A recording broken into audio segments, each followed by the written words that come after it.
Like in my early 20s, my buddy was like, he was like, you know what I did today? I was like, no. And he was like, I went to the park and just fucking sat up in a tree.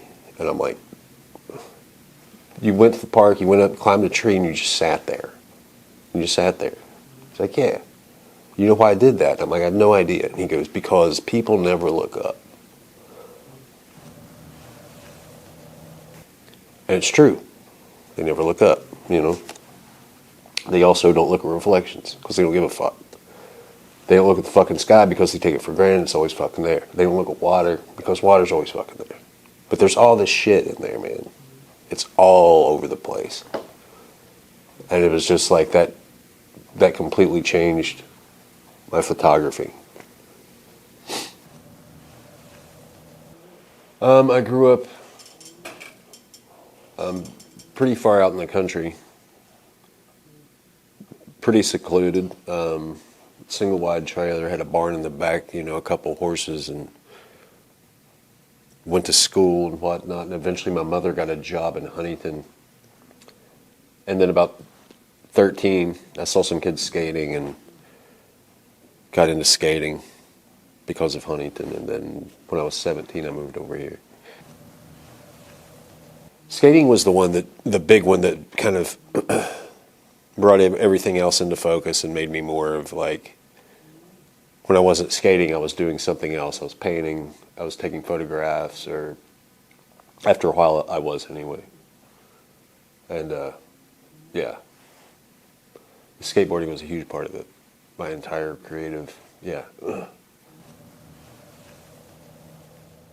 skateboarding before art was the first thing that taught me so much about individuality, how to be yourself.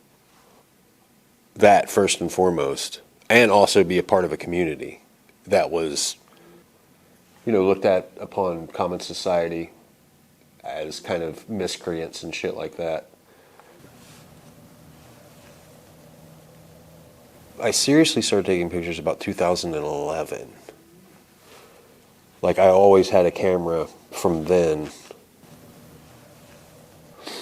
but I've been doing it pretty more steady than anything else. I mean, painting, skating, collage, anything else. I've been taking photographs the whole time, regardless.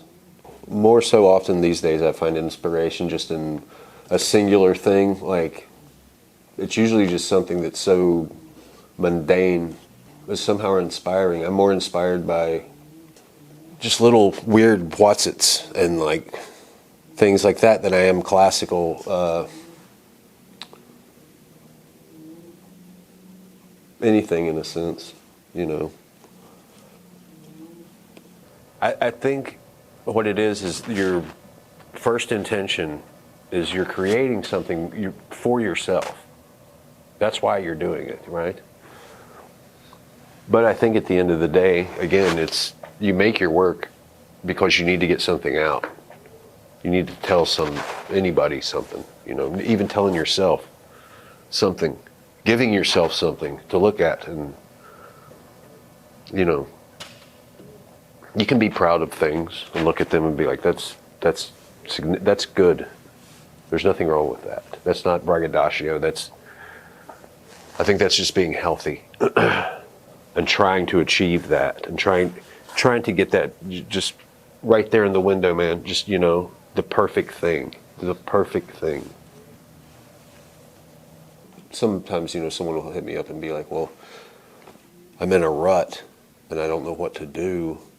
And it's like, just sit in the rut. Don't do anything. Like, that means you're not supposed to be doing something, you know. It's going to happen if you're creative, it's going to happen 1,000 fucking times.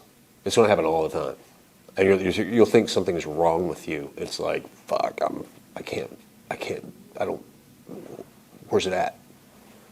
It's like, it's just not there right now. And don't try to make it be there either. Because then you'll really fuck it up. And you'll make something that sucks. And you'll be like, fuck, like, I can't do it, you know. But you just got to let it just sit in it. And it'll pass.